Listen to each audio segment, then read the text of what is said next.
Let me respectfully remind you, life and death are of supreme importance. Time swiftly passes by, and opportunity is lost. Each of us should strive to awaken.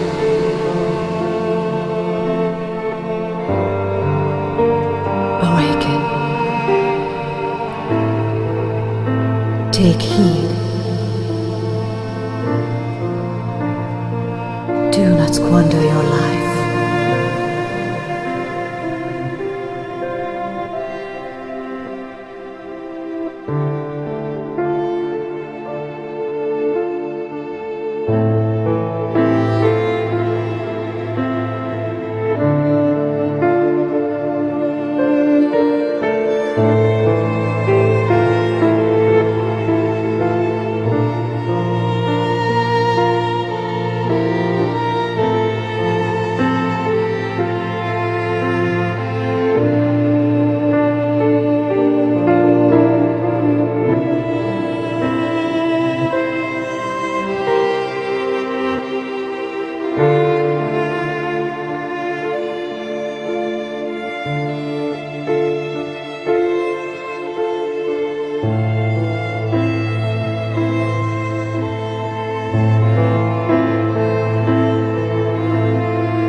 Humanity has descended deep into the material realm, putting its roots into the mental and physical layers of our being. As Carl Jung said, to touch heaven, one's roots must reach into hell. Out of the furnace of Babylon comes transformation, transfiguration, and new human potential.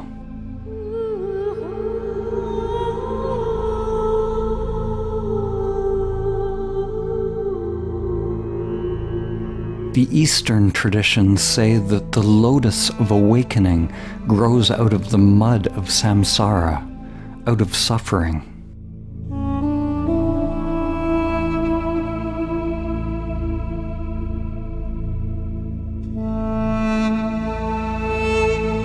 Christianity describes the fall in the Garden of Eden. In esoteric terms, this is the creation of a sense of individual self, or personal will that is separate from God's will. Along with this separate self is the coming into being of an external world of thought, the world of form that seems separate from this limited self. The character, or the ego, is made of patterns of pursuing or wanting things in that external, thought-projected world. The external things that we crave are the fruits of the tree of knowledge of good and evil, or the tree of duality.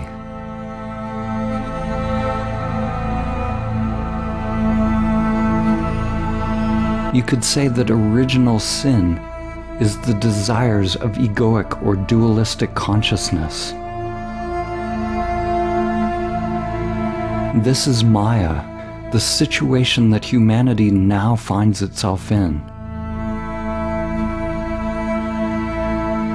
Going after the external fruit means to miss the mark, to miss the now. Historically, there have been occasional rare awakenings, rare flowerings of human consciousness. The saints, the yogis, sages, and wisdom keepers. But humanity now has a unique opportunity to make this journey as a collective, en masse, to envision and co-create shared new realities as we rediscover the higher worlds and wake up from the collective dream of the limited self.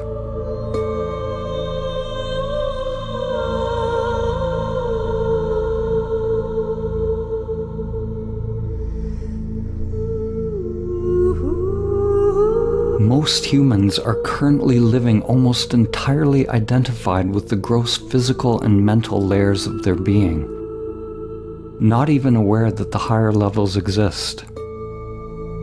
Most people do not know or suspect that there are spiritual capacities latent within the self-structure, waiting to be activated. By realizing these capacities, we connect to subtler and subtler levels of existence, while at the same time making the self-structure permeable to our true nature, disidentifying from all levels of mind or Maya.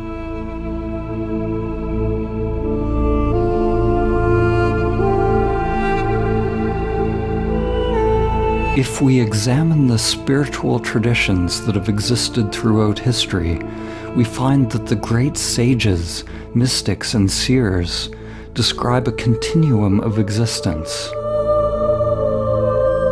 The ancient Vedic teachings described 5 koshas, or sheaths of the soul, extending from the gross physical and mental realm, which is the conditioned world in which most people live today, to the subtle realms, which include the energetic, astral, and higher mind realms, the archetypal templates of existence.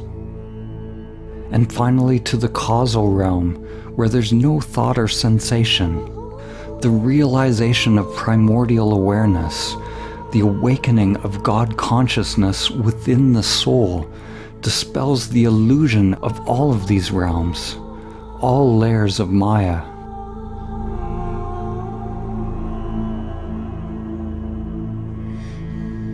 The ancient traditions contain numerous conceptual and language frameworks that point to this continuum from gross to subtle to causal. Whether it is the chakra system or kosha system of the Vedic traditions, or the dantians of Taoism, all levels within the field of change are Maya, the spiral that obscures our true nature, yet is the very expression of life itself. It is through the spiral of life that we experience human life. When all levels of Maya are realized to be empty of self, what is possible is an unfathomable non-duality, or mystical union beyond all language, which includes yet transcends all of the other levels.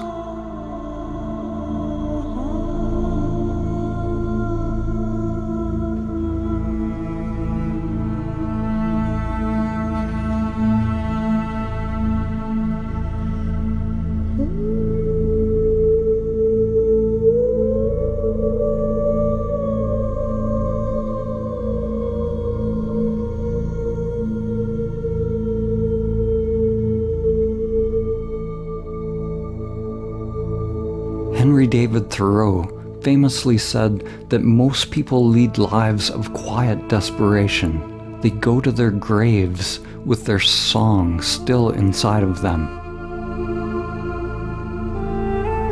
Their desperation comes from an endless searching outside of themselves, the pursuit of things, money, power, relationships, approval from others. The root of suffering lies in one's mental attachment to things, not in the things themselves. It doesn't matter what you have. What matters is your attachment to what you have. We form attachments at the sensory level through neuroplasticity. Wherever attention is placed, neurons fire and wire together, creating a program in the mind. A tendency towards pattern, which is what the mind itself is. When we have any unconscious tendency or life pattern, we are not actually addicted to the things themselves. We are not addicted to drugs, alcohol, sex, food, or media, but to the sensations that they produce within us. We become free by observing the somatic field directly, the field of changing phenomena at the root level of awareness. We remain equanimous without reacting or judging any sensation as good or bad. To become free, we learn how these attachments are formed by bringing consciousness to the subtle inner world. We start to observe mental and sensory phenomena as a field of change, rather than getting attached to the thoughts and sensations which bring about identification and the very creation of the world of form. This field of change is also called prana, or inner energy, the feeling of inner aliveness.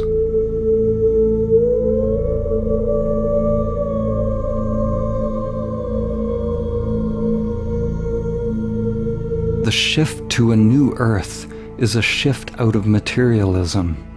What we are witnessing is a release of the old paradigms and the pathological egoic agenda to endlessly acquire more. What you are seeing around you right now may seem like darkness. It may seem like madness. Actually, this is what awakening looks like on planet Earth. You are witnessing the dismantling of the old patterns. Many people are disillusioned with the current political, social, economic, and religious systems.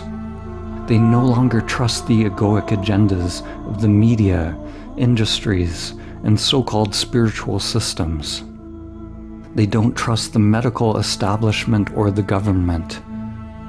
People are disillusioned. This dispelling of illusion is a necessary part of seeing the truth, a coming face to face with the spiritual sickness that is inherent in this time we are living in, and for coming out of egoic consciousness. By egoic consciousness, I mean the patterns of craving and aversion that operate unconsciously. The collective samskaras, or conditioned patterns, which create the conditions of Maya, the identification with our characters, or with social groups, or anything we define ourselves by, with the various personas and archetypes we are playing out in this lifetime. The self-structure is an interface with the world. We don't want to get rid of that interface or destroy it.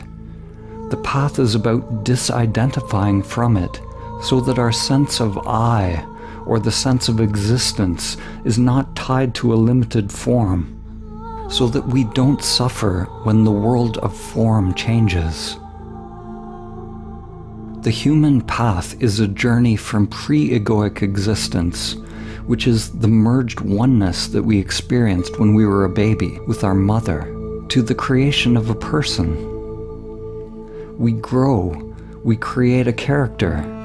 This is a necessary part of our evolution in order to bring about self-consciousness, to bring about a sense of self or I.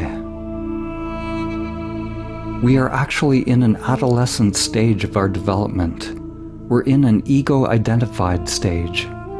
But the next step beyond self-consciousness is to realize transpersonal levels of self, to to realize shared levels of consciousness, various levels of logos or higher mind.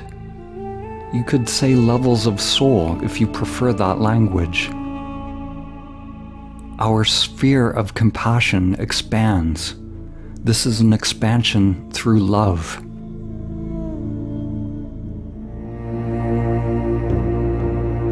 From the perspective of the old pattern, the egoic consciousness, this dismantling is something fearful. There's going to be confusion and pain if you're clinging to the old patterns. Those awakening will actually be perceived as a threat.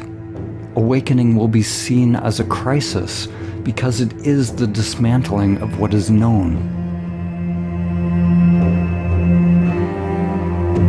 Right now we are like caterpillars in the cocoon as it undergoes metamorphosis. There's a point in the transformation where the caterpillar is neither a caterpillar nor a butterfly. At this point, to the one undergoing the metamorphosis, the old self, it may seem that all is lost, but it's merely part of the process.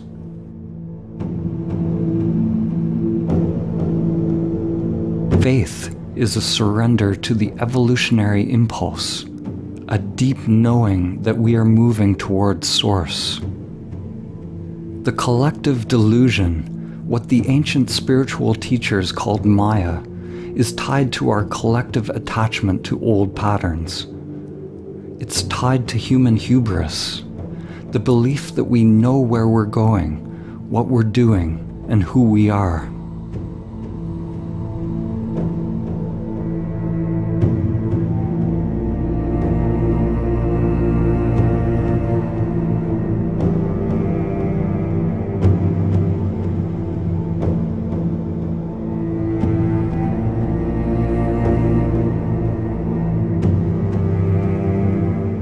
The French painter Paul Gauguin is famous for a painting which he entitled, "Where do we come from?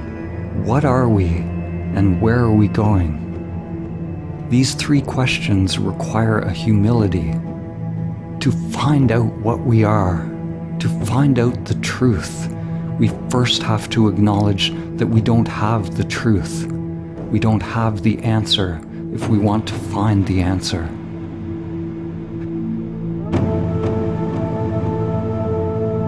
There must be a genuine willingness to explore and to look at ourselves. Like Dante's pilgrim in the Divine Comedy, one begins the journey to know oneself in a darkened wood, astray.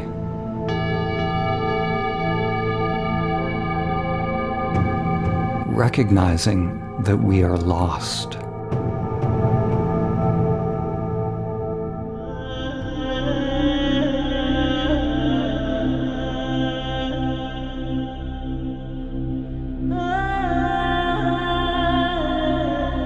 In the ancient Vedic traditions, the dimensions of being and becoming were represented by Shiva and Shakti. The archetypal feminine, the downward current or current of manifestation, is represented by Shakti, by the downward pointing triangle, which points toward involution of spirit into the world of form. Shiva represents the upward current, the current of liberation, the upward pointing triangle pointing toward pure awareness without any qualities, evolution beyond the world of form or the transcendent. So long as we are operating within the dualistic world, identified with the limited mind, these two currents comprise the pathless path. We are working within the current of manifestation and the current of liberation, doing and non-doing, inhabiting both the time-bound and the timeless. When these two dimensions are married in divine union, realized as one, it is Samadhi.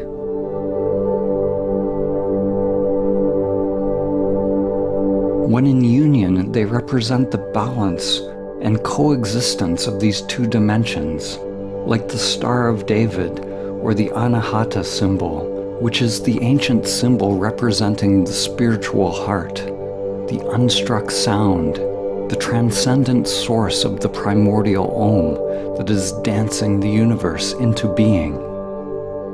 It is said that in Samadhi you will hear the celestial music of existence, Musica Universalis, or the flute of Krishna, or what Pythagoras called the music of the spheres. Of course, these are all metaphors for something that awakens within the depths of your being, something beyond the limited mind and senses.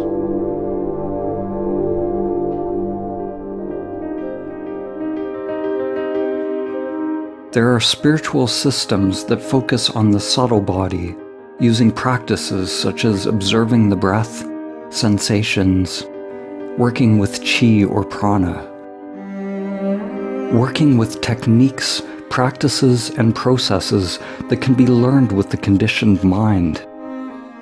Everything that directly employs and engages the limited mind in order to realize samadhi is part of the via positiva. This is what we call the Shakti path. And there are spiritual systems which are about transcending the manifested world, which we call the Shiva path, or the via negativa. We come to realize that which we are beyond name and form, by letting go of all that we are not.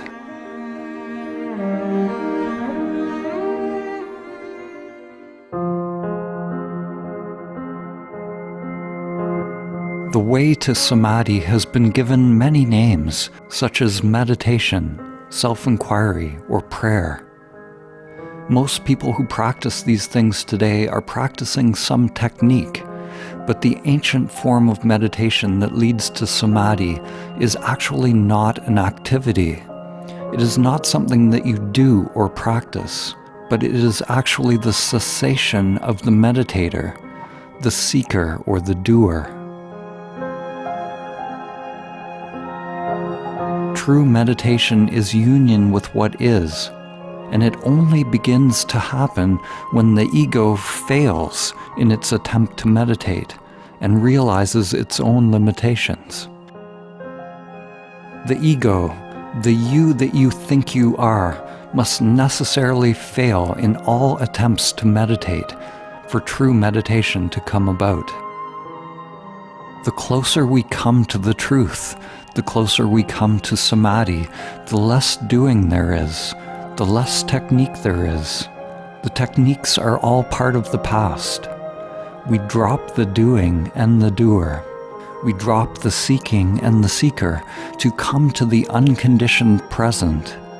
Some teachers overemphasize techniques, while some undervalue them. It's important to understand that the technique is a stepping stone.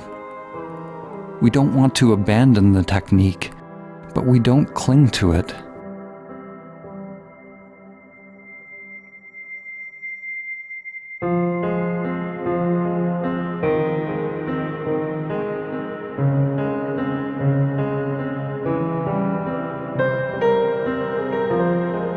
The time-tested way to realize samadhi is through long periods of spiritual practice. Whether you call that practice meditation, self-inquiry, or prayer, there is a truth that one has to awaken to. The yogi and sage Patanjali, who compiled the Yoga Sutras 2,500 years ago, taught that the entire endeavor of yoga is aimed at the cessation of the whirlpool of the mind. You could say it is the cessation of karma, the cessation of deep unconscious patterns that govern one's life. These conditioned patterns were called the vrittis in Sanskrit. Likewise, the Zen master Dogen said that meditation is the dropping off of mind and body. In Buddhism, it is nirvana or nirodha. It's the cessation of the fluctuations of the limited egoic mind, which bring about the identification with a limited sense of self. In Christianity, we find the same perennial teaching, but expressed through a very different metaphor, using the language that was common at that time in history. To realize Samadhi in Christian terms is to attain the kingdom of God through the forgiveness of sins by realizing Christ. The word sin in Hebrew means literally to miss the mark.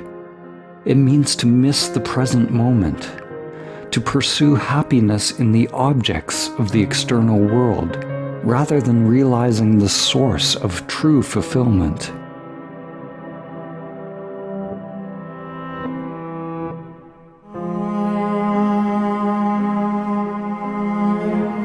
To come into the now, to the present moment, is to learn to surrender the preferences of the conditioned mind, to burn up opposing states by remaining non-reactive to anything that is appearing within the field of change.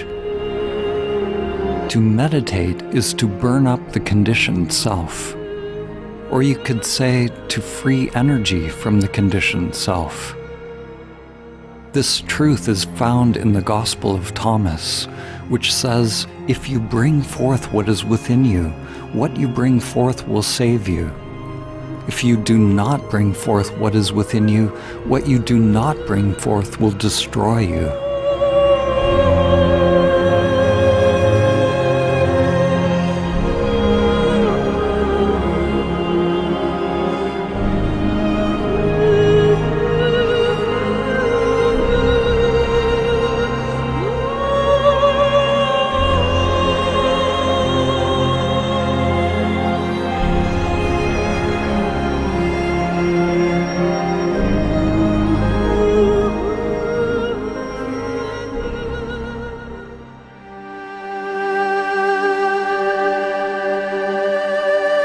A mountain may be accessible by many paths. One can go straight towards the summit, or sometimes it may be better to take a spiral route. But at the summit, the view is always the same, no matter which path you take.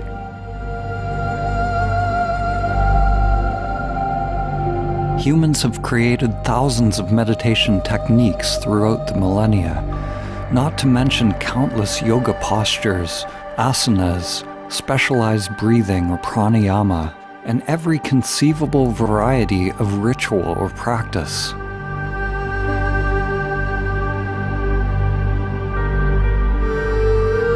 If meditation is simply a cessation or a stopping, if it's simply coming to stillness, then why do we need so many techniques to achieve it? Why can't we just sit and wait for our mud to settle, as they teach in Zen?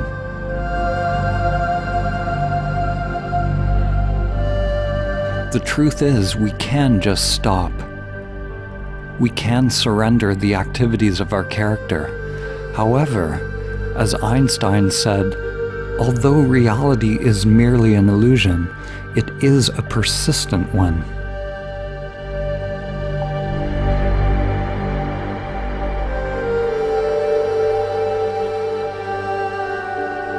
It is this persistence of the illusion that makes it necessary for most people to penetrate into the unconscious mind.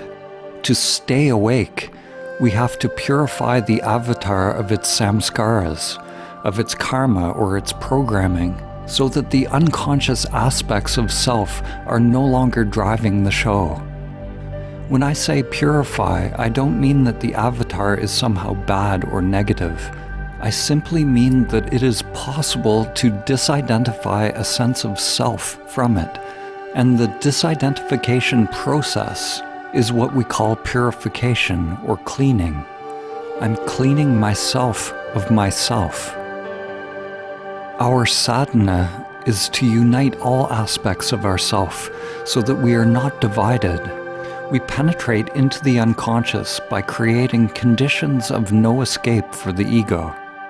Whether this is through long periods of meditation or self-inquiry, through intensive yoga, qigong, prayer or breath work, or fasting or chanting, or by taking entheogens which open us to the unconscious depths of the mind, we will naturally be drawn to different practices, techniques, and tools at different times on our path.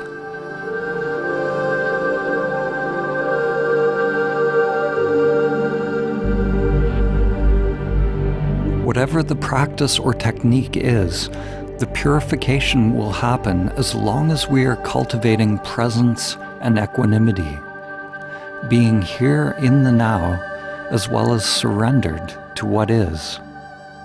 Then we continue to unbind the karmic knots that create identification with our avatar. We let go of judging any sensation or thought as good or bad, always going deeper into the sensory field, always perceiving subtler and subtler phenomena, becoming so conscious of what is arising that there is a merging with the meditation object. We become the breath. We become the yoga posture.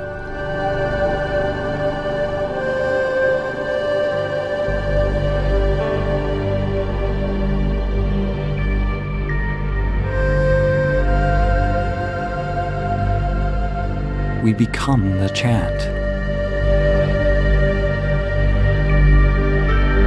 We become the avatar. In each case, merging with the pranic field in what is called Savikalpa Samadhi or Samprajnata Samadhi, which is samadhi with a seed of pattern, a seed of form, a seed of conditioned mind activity, of karmic activity. So long as there is a seed of attachment, of unconscious mind activity, of separation between the inner and outer worlds, then the final goal will not be reached. Savikalpa Samadhi is a preliminary samadhi, also called jhana or dhyana. It is a burning up of karma within the self-structure, an energetic preparation of the vessel for the awakening of one's true nature, which is realized through non-doing, through a cessation of mind activity.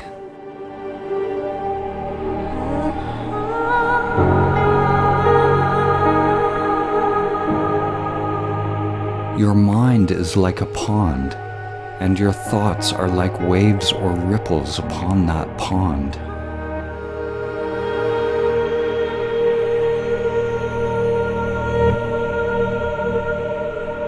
To make a pond become still, what can you do?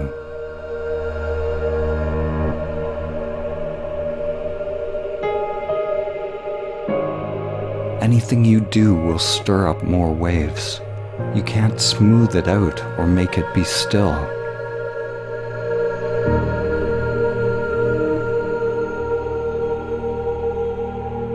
The pond only comes to stillness when you have let go of all effort, all striving, all movement. Realizing the natural state is not something that you do. It is a recognition of what you are beyond the movement of the mind and senses. Who is moving the mind? Recognize who is choosing. It is only the mind itself that chooses.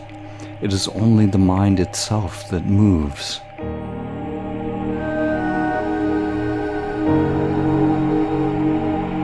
It is only the mind itself that wants to try to still the mind.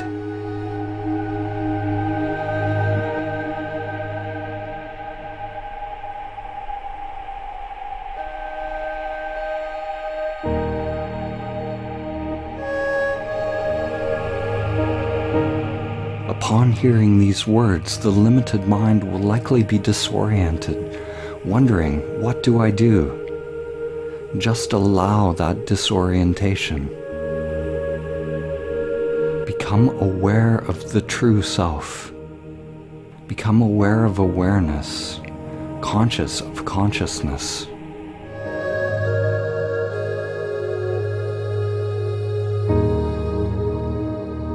Stay with it until it alone becomes your reality. At the beginning, when you try to observe awareness, you will see only the false self, only the movements of the mind. When I say be aware of the true self, it is not a turning, it is not a movement. It is not like pointing a camera at a new object, but rather it is a giving up or a cessation of the interest or attachment to the movements of the mind.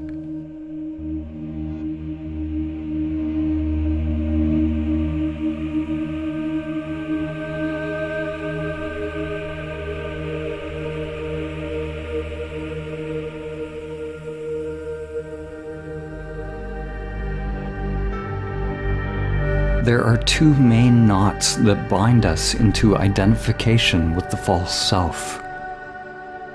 The body wants comfort, and the mind wants to know. The body is attached to sensations of pleasure and avoidance of pain. All sadhana or spiritual practice that leads to samadhi fundamentally involves two things. First, letting go of the duality of comfort and discomfort, and second, entering into a don't-know mind. Deep inner surrender, energetic surrender, and being thoughtlessly present, choicelessly aware.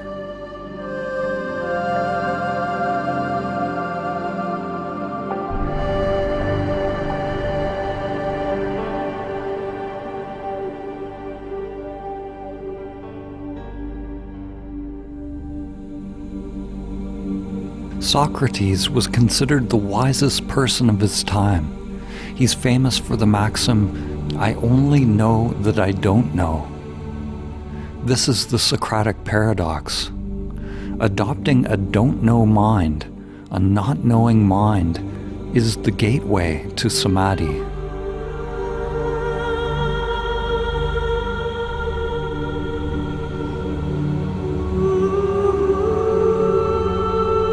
Wait, be still without hope, without thought, because hope would be based on some idea and would be keeping energy flowing into the conditioned mind.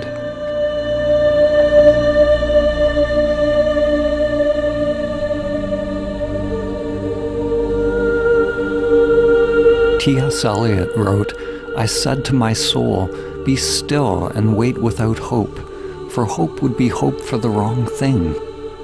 Wait without thought, for you are not ready for thought."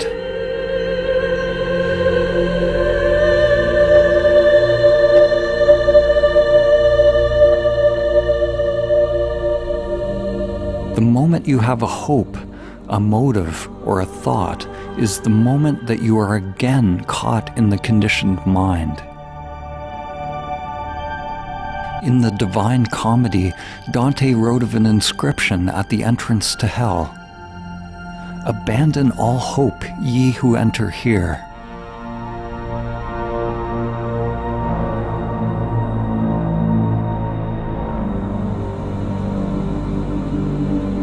It is actually a very practical instruction. It would make a great reminder if it were posted on the doorway of every meditation center, ashram, church, or temple. Whatever your hope is, it is based on past conditioning. Hope is a kind of knowing that keeps the ego structure searching, seeking, and doing. When we engage in our sadhana, our spiritual practice that leads to samadhi, then we must abandon all hope, all projections into the future, accepting that we don't even know what to hope for. This is a humbling for the ego.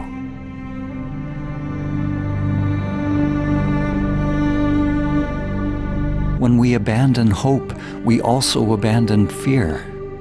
Hope and fear are the mind's projection into the future, the inner wiring that binds us to identification. Hope is craving, fear is aversion. If we remain in the now, experiencing this moment as it is, then where is hope or fear? Our spiritual work is to excavate and unbind the knots that tie us to identification with our character. We move beyond comfort and discomfort, entering into the cloud of unknowing. We can do this both through formal practices and in day-to-day life. To meditate, to know yourself, is to burn in the now.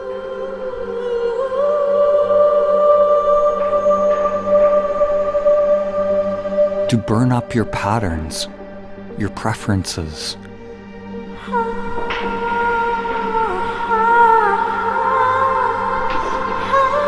And it is not something separate from your life. To be able to drop your pattern, your reactions and your judgments while you're in the midst of them. To drop the fight is the deepest practice. This is the only fight that you win by giving up, by surrendering, by dying on the battlefield, willingly climbing onto the cross.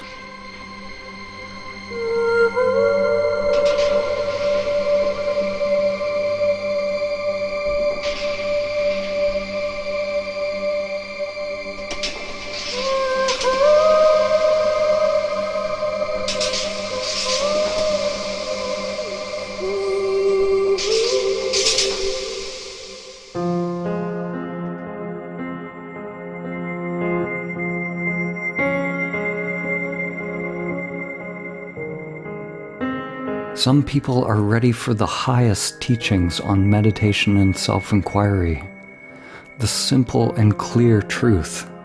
They will hear the Dharma and will understand immediately. These people are like wood that has been well seasoned, and they are ready to burn themselves up. They just need the spark. Other people seem to require more preparation. They're like wet wood, and they need some time to dry out before they ignite. They need techniques, practices to loosen the bonds of the self-structure, to become free of samskaras.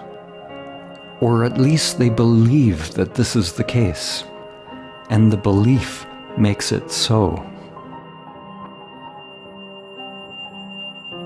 Practices and techniques are like stepping stones, like using a thorn to remove a thorn, or a pattern to remove a pattern.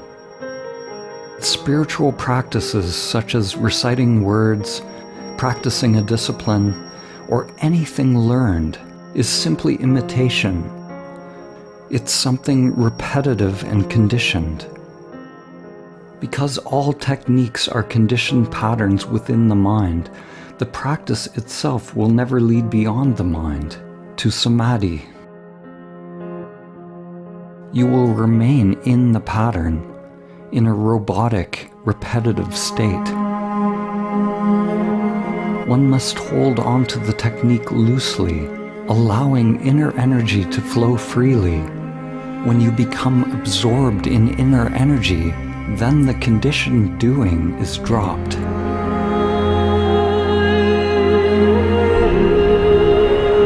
The conditioned doing, the unconscious programming, was formed due to incomplete experiences. Whenever we have an incomplete experience, it creates an impression in the mind. It creates a little program in the unconscious. This programming or conditioning can come from traumas or simply experiences that we have turned away from because they were too painful. Our self-structure is made up of a legion of little programs which come into being because of incomplete experiences. These memory imprints are not only stored in the brain, but within the energetic systems of the body. throughout the nervous system, the fascia, and many networks of nadis or meridians. These programs take energy to run. If energy is trapped in the unconscious, then it's like leaving apps open on your phone, draining your battery. Our sadhana is like learning to close the apps on our phone. To become free, we bring consciousness to the subtle sensations, to the field of changing phenomena or energy within us, without reacting to any thought or feeling that arises. By dropping the preferences of the ego structure, moving beyond comfort and discomfort. Everything in the external world is pointing us in the wrong direction. Society tells us to numb our pain, to seek comfort. The way in is the way out. The way out is the way in. We need to turn toward our pain. We become free of samskaras by having a complete experience, by feeling it without reacting, by burning in it.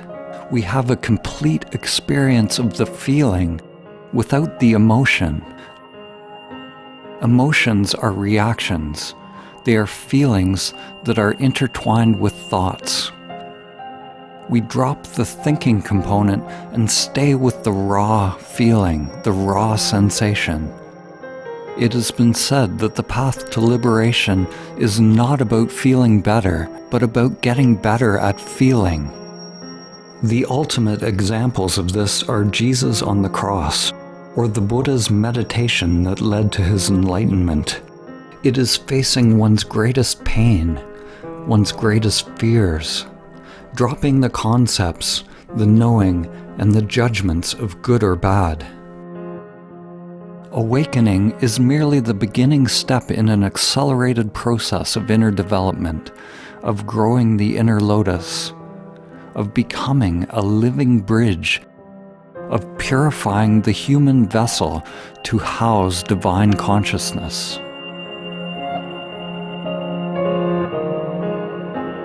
Energy is like the Rosetta Stone for spiritual practices. If you understand how energy works, you understand the usefulness of the practice. Every technique or practice is interrupting the pattern of you. You are using a conditioned pattern to interrupt conditioned patterns. You must be willing to let go of the technique once it has served its purpose. Otherwise, you will just create an identity around it and a new spiritualized self-structure.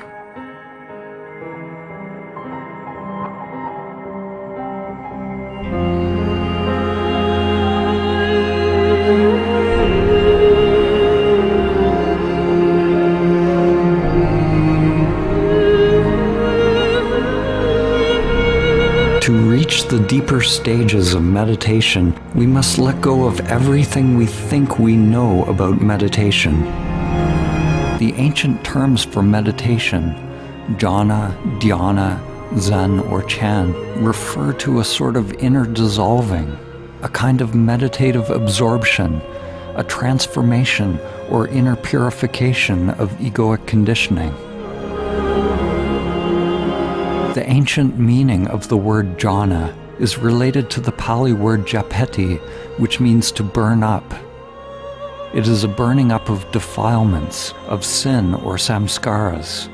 It's a burning up of identification with the false self, a burning up of delusion, a burning up of all preferences out of which the ego construct is made, and a release and coming forth of inner energy. One becomes equanimous with what is, surrendered to what is, attentive to what is.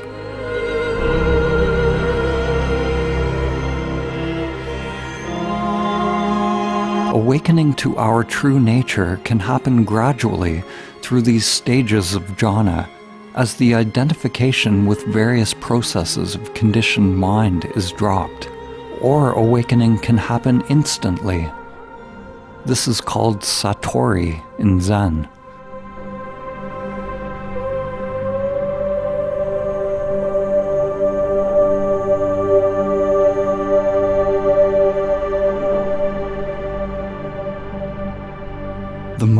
Pure teaching is transmitted in silence. But with the world such as it is today, very few will understand or be drawn into the source of that silence.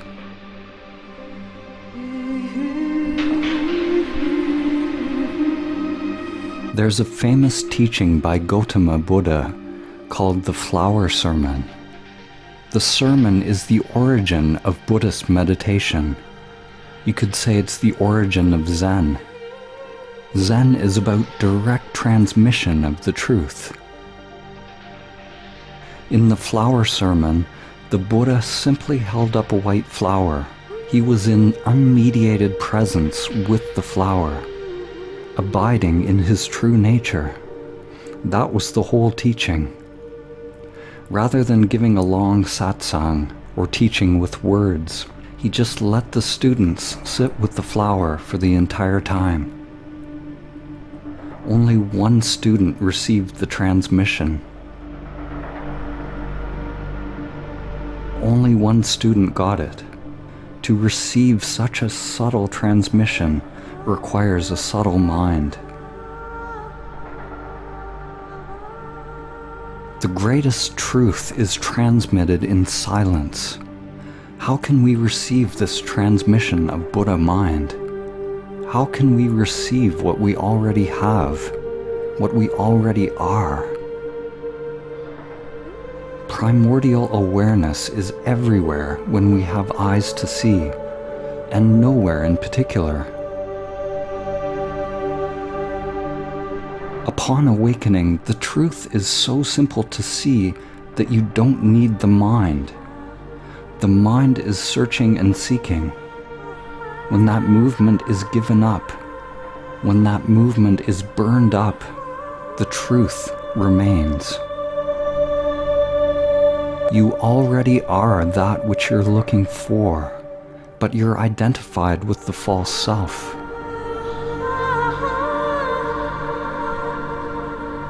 Notice the flower, and notice who or what is observing the flower. What is separating the observer and the observed? Meditation, or jhana, is to be present here and now without the mediation of images in the mind, ideas and concepts.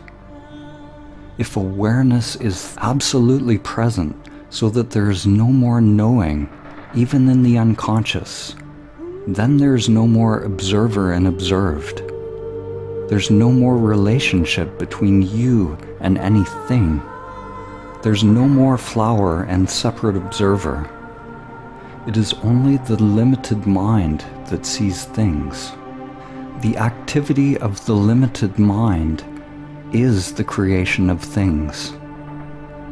The creation of the experience of time and space, the creation of duality, of experience and experiencer. It is possible to wake up here and now to a profound dimension of stillness beyond the mind. Not pushing away the mind, but letting it be exactly as it is, yet not getting caught in the mind. Don't try to analyze these words. These are not concepts. If presence has realized itself upon hearing these pointers, don't let the mind get involved. As soon as you receive the transmission, turn off this video and abide in awareness as awareness.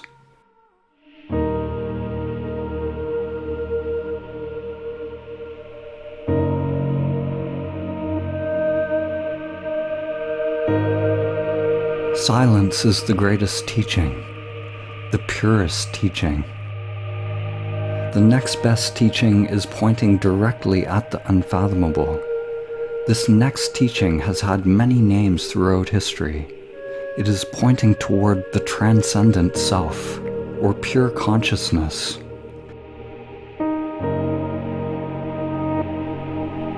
In Buddhism, it is called Prajna Paramita, which means the ultimate knowledge or perfect wisdom. which is distinguished from ordinary knowledge or conditioned knowledge. It is what is realized through the eighth limb of yoga described by Patanjali.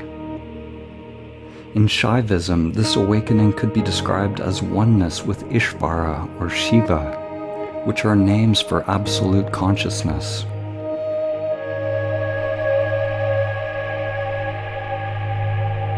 In Western mystical traditions, the terms henosis or apophaticism have been used to refer to union with the One.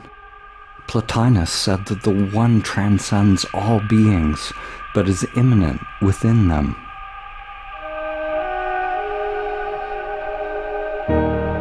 In Tibetan Dzogchen, it is described as the natural, primordial state of being.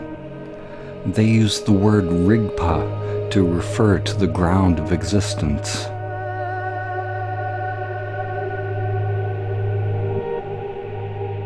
In Sufism, it is the secret of secrets realized through fana, which is annihilation, or learning to die before you die.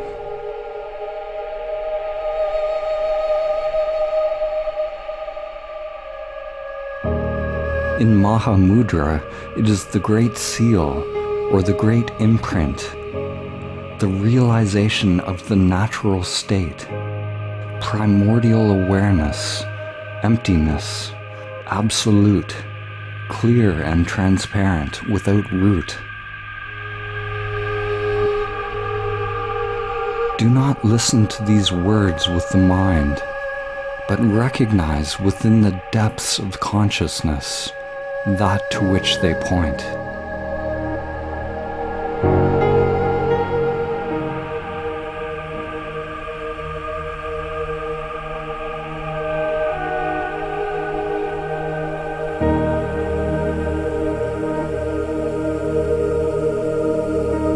The truth of who or what you are, the truth that transcends the limited mind, cannot be seen by means of the limited mind. The still point cannot be reached by means of movement. If you want to realize the still point beyond thinking, let go of all interest in thoughts and sensations, all preferences, all phenomena generated by the mind and senses, and rest in naked awareness.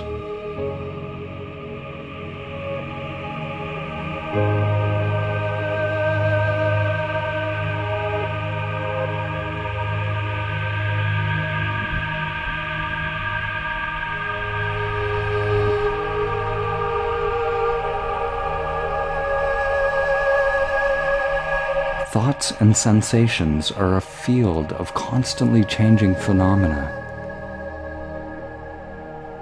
What is unchanging is the awareness of that field of change. We are usually so caught up in the field of change, fixated on its objects, that we ignore awareness. To realize samadhi, we stop chasing anything in the field of change, any thought, and we rest as awareness.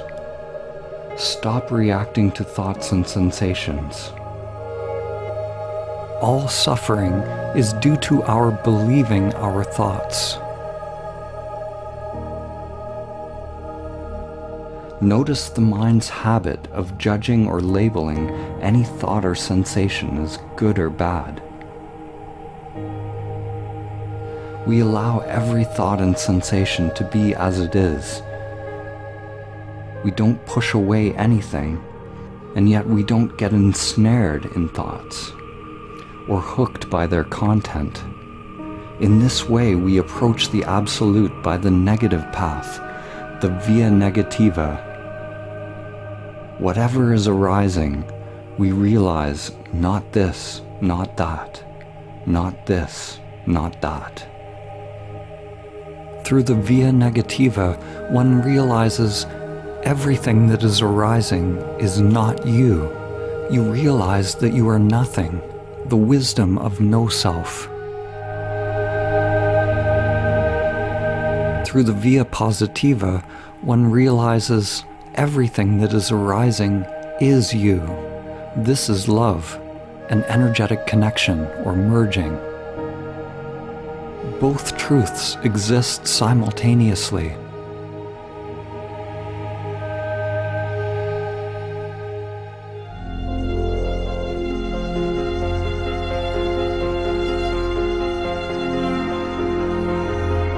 Form is exactly emptiness. Emptiness is exactly form.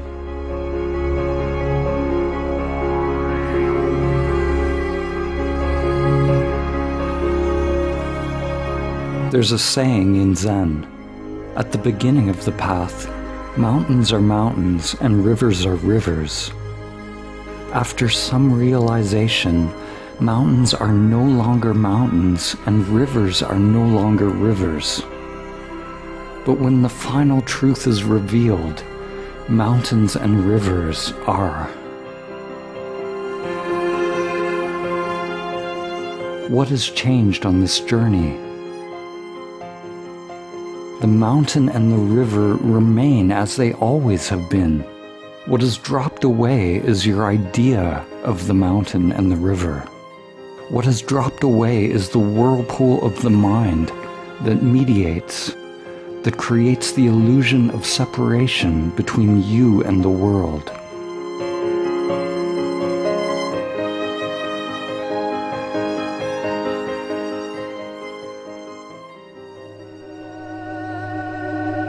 To realize samadhi is not to achieve some extraordinary state, nor is it about staying in the ordinary state of mind.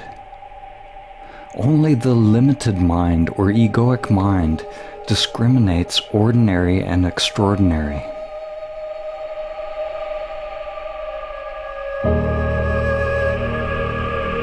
Turiya, the stateless state, sometimes called the fourth state, is non-dual reality. It is transcendent and immanent within. It is the ground of existence, the fountain of all truth.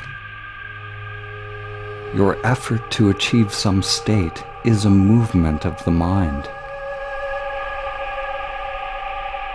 To realize the ground of existence is not to transcend the physical and abide in the subtle realm or the causal realm. All of these dimensions of yourself exist simultaneously. Gross, subtle, and causal exist here and now. It is only the limited mind itself that creates the division.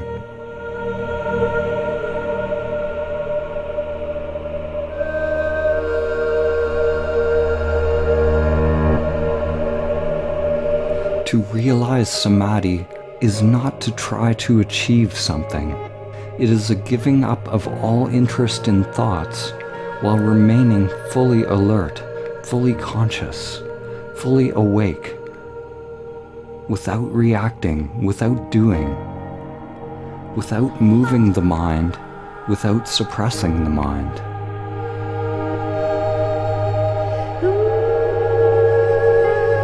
To be aware, to be fully attentive to what is happening, without the mediation of egoic conditioning, without concepts, without controlling, manipulating, or distortion, without the filtering of the limited mind.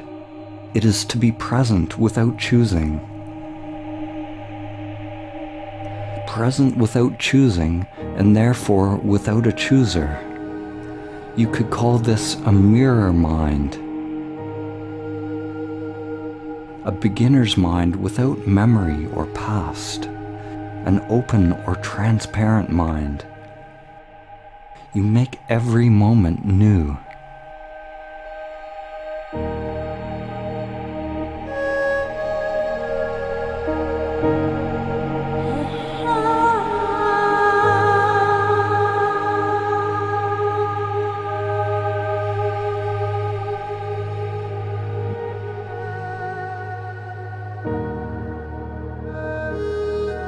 Every time that the mind moves unconsciously, even the tiniest movement, it is due to the filtering through the conditioning of the limited self-structure. Whenever the mind moves unconsciously, it is due to some unsatisfactoriness, which is called dukkha in the ancient traditions. How do I let go of dukkha? How do I let go of all unsatisfactoriness? Listen closely. To the limited mind, there's a paradox. The limited egoic mind hears the question and wants to know how. How do I do it? But that limited mind can't do it. The limited mind will always fail in any attempt to realize samadhi. It must fail. The limited mind does not awaken. Primordial awareness wakes up from its identification with the limited mind.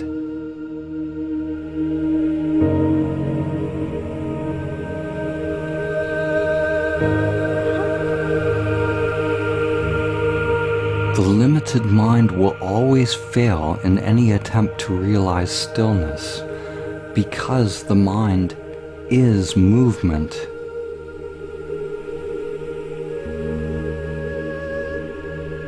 The mind itself is movement, and this movement creates the experience of time and space, creates separation. It is an endless process of doing. On the Pathless Path, we awaken from identifying with the character that is doing to recognizing the dimension of being.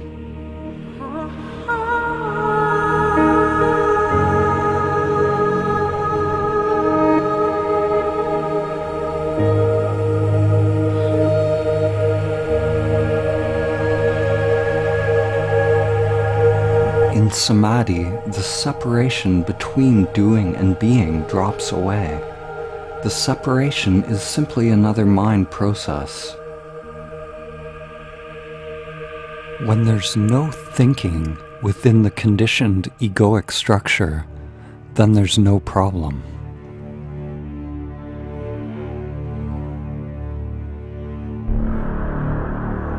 The you that you think you are is a process, a constant movement of egoic thought, a collection of patterns and preferences.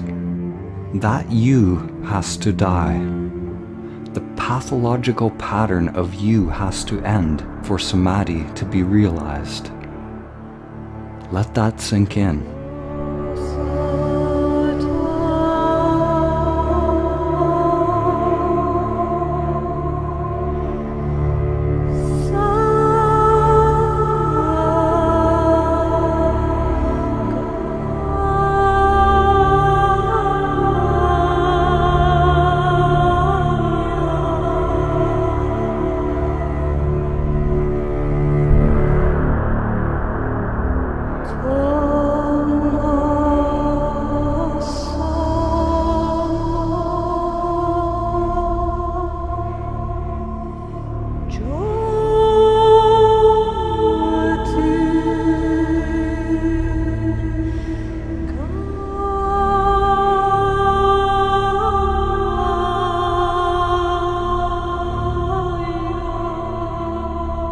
To awaken is to see the nature of human suffering, of the human condition.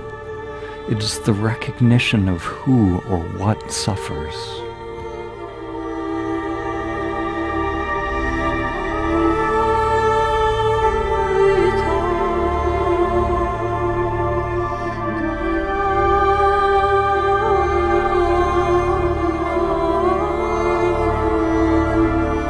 There's no technique for realizing primordial awareness, no process that can be learned, no formula that can be practiced. What I'm getting at can be received in an instant, in a flash. It is precisely the dropping of all formulas, all knowing and all doing, all egoic agendas that creates the optimal conditions for primordial consciousness to awaken.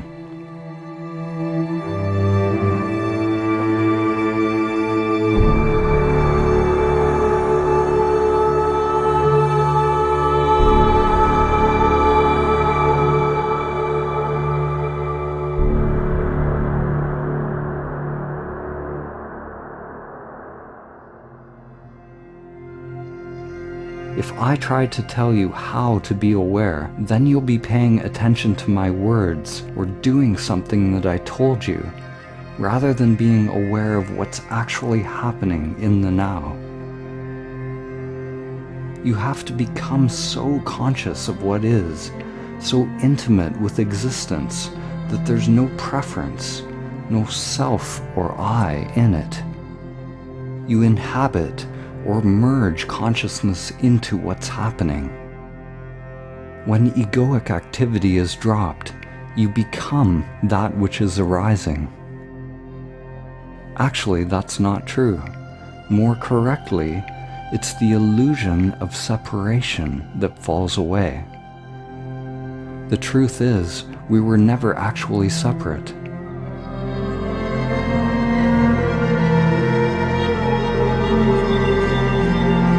Spiritual teachers have given the instruction to reach Samadhi. Be still and know. Be still and know the true self, primordial awareness beyond name and form. Be still and know that you are God, the true self, Buddha nature. What exactly do they mean? What is it that becomes still? Obviously, no one's physical body can become absolutely still, existing within time and space, because time-space itself is movement. Time-space is mind. The universe is big mind, or logos. The first Hermetic principle is that the all is mind. The universe is mental. If the universe is mind and mind is movement, how can I be still and know? How can you be still on a globe, spinning 1,000 miles per hour around its axis, spinning 67,000 miles per hour around the sun, moving 500,000 miles per hour around the galaxy, and millions more through the universe?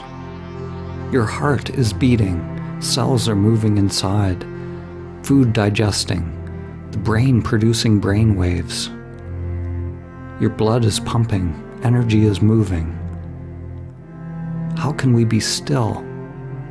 When the spiritual masters say, be still and know, they must be talking about something else, something beyond time and space, something beyond the physical and mental. What is meant by stillness is something that we have no word for in our modern language system. The Sanskrit language, the language of the yogis, has more precise terms which point to the non-dual. The term shunyata is often translated as voidness, stillness, or emptiness. Stillness is maybe the closest English word, but it is inadequate to describe something that is not of this dualistic world. What is actually realized is the primordial consciousness, which is beyond stillness and movement, beyond time. It is eternal, the ground of your being, the essential nature of reality that does not change. Actually, it is beyond change and the changeless. When our true nature is realized, it becomes obvious that silence and noise are a duality created by the mind. Stillness and movement are a duality created by the mind.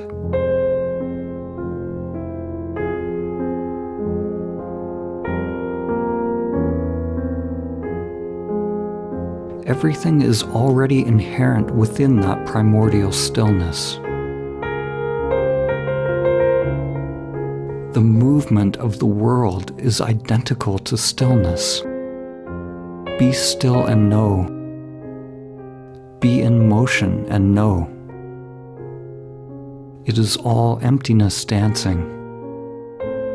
This is not something philosophical, but an entirely different way of interfacing with the world. Actually, it's about dropping the interface, dropping the reducing valve, which is the self-structure, and experiencing your true nature unmediated by the limited mind.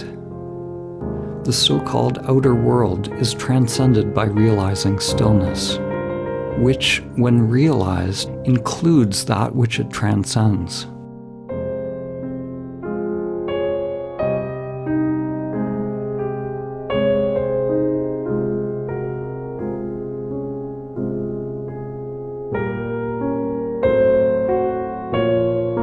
If you think you understand Samadhi after watching this film, then you've missed what's being said.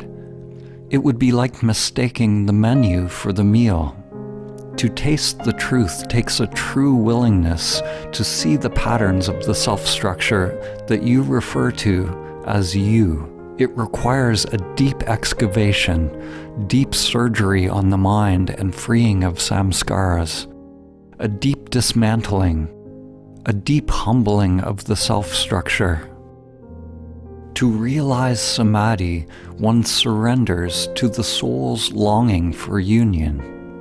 You must want to realize the one source more than anything in the matrix of the mind, more than anything in the external world. External pursuits will seem hollow and meaningless. True meditation, true self-inquiry is coming into the now, where everything is experienced, everything is revealed, everything arises and passes away within a field of equanimity and love. Until the eternal is realized, one must work patiently and persistently, wholeheartedly, with humility, burning up your patterns, your preferences, your conditioning. One can't make awakening happen using the conditioned mind. It happens seemingly by accident. But by practicing presence, it makes us accident-prone.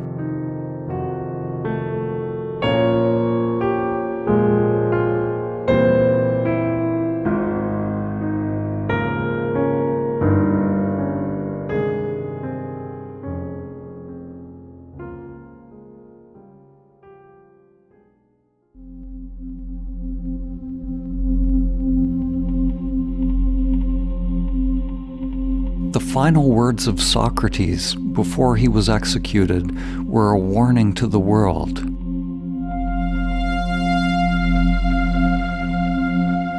He said, "We owe a great debt to Asclepius.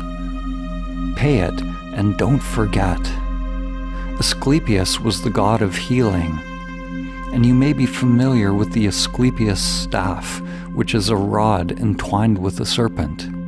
It represents healing energy, inner energy that is alive, free from conditioning, free to move of its own intelligence, as opposed to the energy of the dualistic mind. In the early centuries BCE, the Asclepius symbol was emblazoned on some of the first money coins mass-produced in ancient Greece and Rome, and it has morphed into what we call the dollar sign today.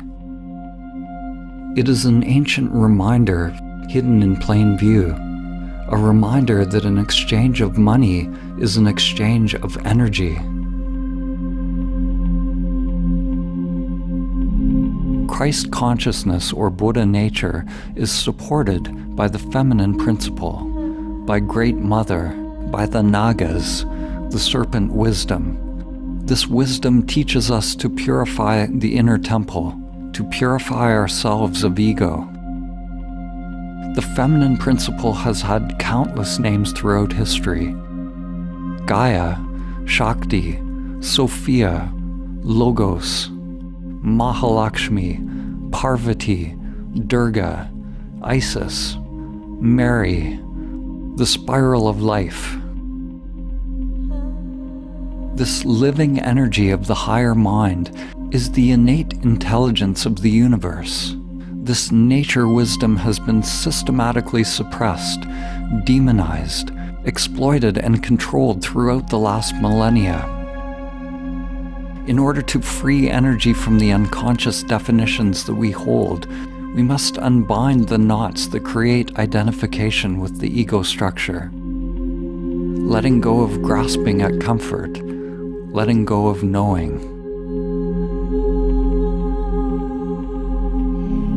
Right now, at this time in history, at this time within yourself, the debt that Socrates is speaking of is coming due, both individually and collectively.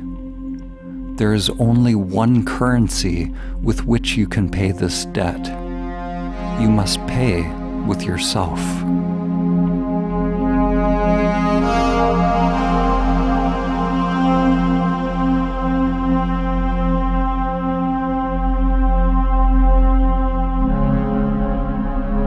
When we free our inner energy, our inner aliveness, from its prison in pathological thought structures, it becomes free to connect us with higher levels of mind. Energy is what connects us all. Another name for this energy is love. All true spiritual masters say that love is the true religion. Love is the religion of the future. It cannot be institutionalized, systematized, or conditioned. Love is inseparable from the realization of the one primordial consciousness. To love is to be one with.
The breeze at dawn has secrets to tell you.